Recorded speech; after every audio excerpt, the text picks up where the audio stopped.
শুভ সকাল সকল বন্ধুরা, আসসালামু আলাইকুম। আর একটি নতুন ব্লগে সবাইকে স্বাগতম জানাচ্ছি।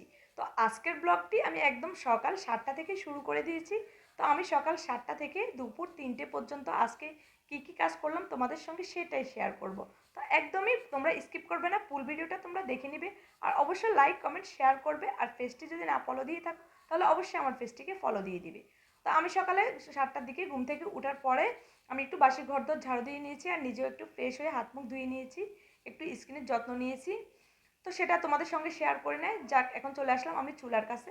তো এটা আসলে একটা প্রত্যেক গৃহিণীরই একটা হচ্ছে ডেলি রুটিন, যেটা আমাদের প্রতিদিনে আমাদের রান্না বান্না নাস্তা গুছগাছ করা বাসার কাজ করা করতেই হবে।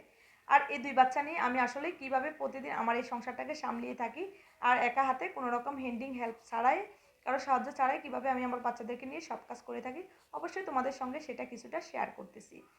তো এই যে আমি এখানে দুটো ডিম ভেঙে নিয়েছি। তো ভাবতেছি আজকে কি নাস্তা তৈরি করব, কারণ ছেলে মেয়ে দুটোই অনেক বেশি তারা তালবাহানা করে আসলেই খাওয়া দাওয়ার ব্যাপারে। তাদের আমি মনে করি একদমই রুচিটা বেশি নেই। ওরা একটু ফুডস জাতীয় যে কোনো জিনিস হলে ওরা ফলটা খেতে পছন্দ করে, কিন্তু একটু ভারী জাতীয় কোনো খাওয়াই ওরা পছন্দ করতে চায় না।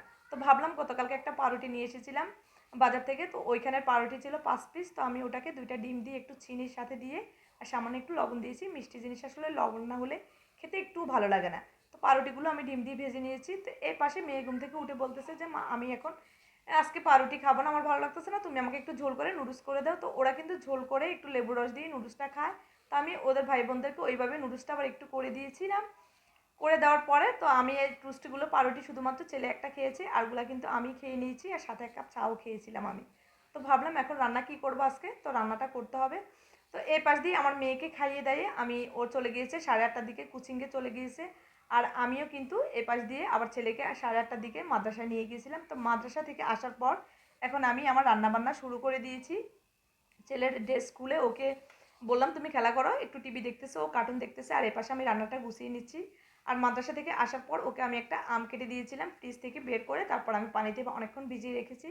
কারণ আসলে ফ্রিজের জিনিস অনেক বেশি, ফ্রিজের জিনিসটা ঠান্ডা থাকে। আর যদি আমরা ফল, যে কোনো ফল খাওয়ার আগে অবশ্যই একটু পানি দিয়ে ভিজিয়ে রাখা ভালো। তো আমি আজকে কাঁচা পেঁপে দিয়ে মুরগির মাংস রান্না করব। তো সেজন্য কাঁচা পেঁপে আমি কেটে নিয়ে তারপর আমি একটু ভাপ দিয়ে সিদ্ধ করে নিয়েছি, তাহলে আর কোনো রকম পেঁপে থেকে গন্ধ আসে না।